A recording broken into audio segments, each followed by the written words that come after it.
मंडळी, मैं झुकेगा नहीं साला हा मोदींचा नूर आपण 2014 पासून किती वेळा पाहिलाय हे तुम्ही मला सांगा. बघा, शेतकरी वर्षभर दिल्लीच्या सीमेवर बसून राहिले. शाहीन बागेत महिनोन महिने आंदोलन चाललं तरी मोदी झुकले नाहीत. उलट आंदोलकांना आंदोलन जीवी म्हणत शिक्काच मारला. पण यावेळी काहीतरी वेगळं घडलं आणि कदाचित तुम्हीही हे लक्षात घेतलं असेल. एका आंदोलनामुळे 2014 नंतर पहिल्यांदाच मोदी सरकारच्या मंत्र्याला राजीनामा द्यावा लागला.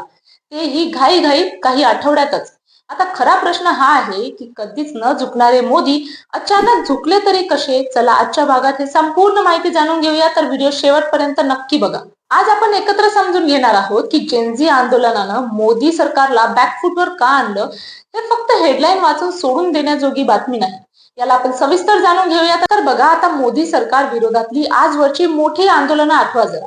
एक पॅटर्न लक्षात येईल की शेतकरी आंदोलनात बहुतांश पंजाबचे शेतकरी होते. शाहीन बागेत मुस्लिम समाज पुढे होता.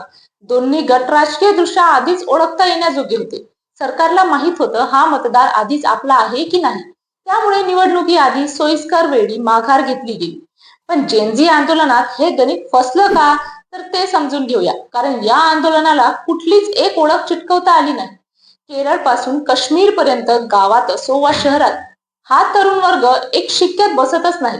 आणि सगळ्यात महत्वाचं, हा वर्ग बातम्यांसाठी टीव्हीवर नाही तर तुमच्या आणि माझ्यासारख्या स्वतंत्र क्रिएटर्सवर विश्वास ठेवतो.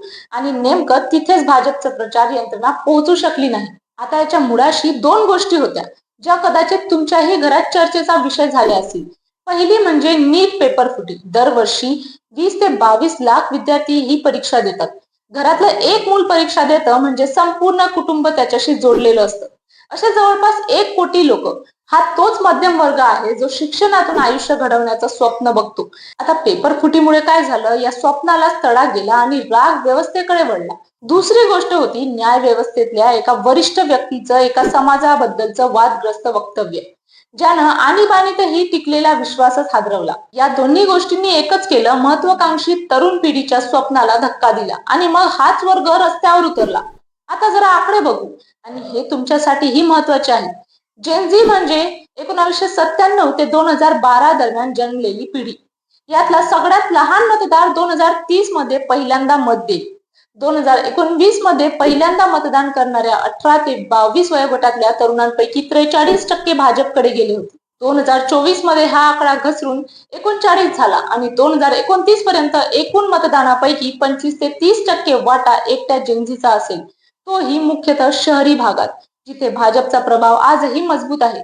विचार करा, आधीच्या पिढीनं काँग्रेसचं राज्य बघितलं आणि 2014 मध्ये मोदींमध्ये आशा शोधली.